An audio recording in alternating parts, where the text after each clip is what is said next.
inyo lahat. Ayong buntag, kung may mga Bisaya po rito. Sinong Bisaya po rito? Ayong buntag sa inyo. Yes, sir, pwede kayo mag-contact. Pwede kayo may rabat dito. Dito na kayo? Dito na kayo sa Dan? Or... Patiin po muna si Senator Bong Revilla. Palakpakan po natin! Ayun! Palakpakan po natin ang kamanang lalawigan ng Cavite, Governor John Vic Revilla. At ang ating kaibigan, Gobernador ng Rizal, Governor Inares, ma'am. Kasama ko lang ng isang araw. At unahin ko po yung Rizal kasi nandito sa harapan po ang ating mga kinatawanan na lalawigan ng Rizal. Congressman Jojo Cruz, Congressman Duamit, Congressman Tanuatco, at si Mayor John Inares. Napasama rito yung ibang mayor ng Cavite. Si Mayor Ferrer, Mayor Advícola, Mayor Tolentino, at lahat na siguro. Ito naman po sa kanan, patayin natin yung mga congressman ng Cavite. Congressman Jolo Revilla, Atilani Revilla, palapakan natin. Congressman Advícola, Kuya Roy Loyola, Congressman Ferrer, Congressman Tolentino, at ang susunod na congressman ng Cavite, si Congressman Barsaga. Palakpakan po natin.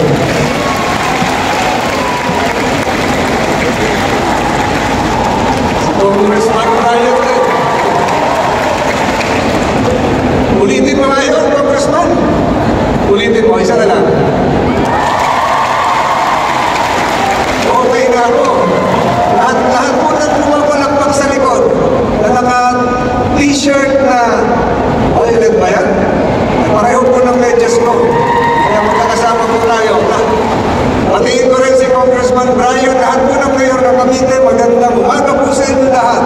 Ang araw po ito ay inilaan ng Pangulo para sa ating mga magsasaka, para sa ating mga mangingisda. Palakpakan po natin ang bumubuo ng sektor ng mga magsasaka at mangingisda sa minamahal nating lalawigan ng Cavite. Palakpakan po natin. Subalit hindi ko po maiwasan habang po tayo ay nagsasama-sama rito para tumanggap ng tulong at daming tulong po rito tatanggapin natin sa ating minamahal na Pangulo. Nakalimutan ko batiin si Vice Governor Atina. Ma'am, good morning. Hindi ko maiwasan, kanina pinakita ko po kay Mayor natin ng GMA, meron po isang konsehal na nag-text sa akin ng isang araw. Medyo malungkot na balita, konsehal po ng Santa Cruz, San Marcelino, Zambales, si Councilor L.Y. Aquino. Nag-text po siya sa akin, nag-report lang, Senator, meron po akong balita sa inyo. Sabi ko, ano po yun? Hindi ko naman siya kilalang maigi. Yung isa po nating mangingisda sa Subic ay nawawala. Kausapin niyo yung asawa para matulungan natin, matulungan ninyo. Linangga ng isang malaking buhatang barko na ang pangalan ay Yang Fu. Chinese character sa gabi, hindi pa nakikita. At kanina umaga naman, papunta ko rito, itinext sa akin, Senator, yung kung nag-report sa inyong konsihal, may pumanaw na. So habang tayo po ay naririto, hinihikayat ko po lahat ang ating mga kababayan sa Cavite na nakikinig dito. Sa araw-araw, maglasanin po mga taga-Dasmariñas, Bacolod, Concepcion. Sa araw-araw na paglabas po ng ating mga mangingisda at magsasaka dito sa Cavite, isama na rin po natin sa panalangin ang ating mga kawani ng Philippine Coast Guard at Philippine Navy na sa araw-araw naglalaot mula sa Sangley Point, mula sa Subic, mula sa Zambales at sa papuntang West Philippine Sea. Kabilang na rin po ang mga mangingisda na naglalayag papunta ng Baho de Masinloc.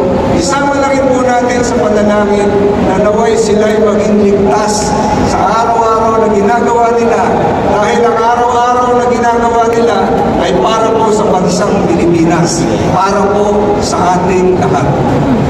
Isama po natin ang kanilang mabuting paglalayag, kagaya po isla na nasa entablado ngayon, na sana po sa araw-araw, ginagawa ng Panginoon, sila po ay masmasan at tulungan. Ayoko na pong pahabahin ito at padating na raw ang Pangulo. Mabuhay po ang ating mga mangingisda. Mabuhay po ang mga frontliners natin sa West Philippine Sea.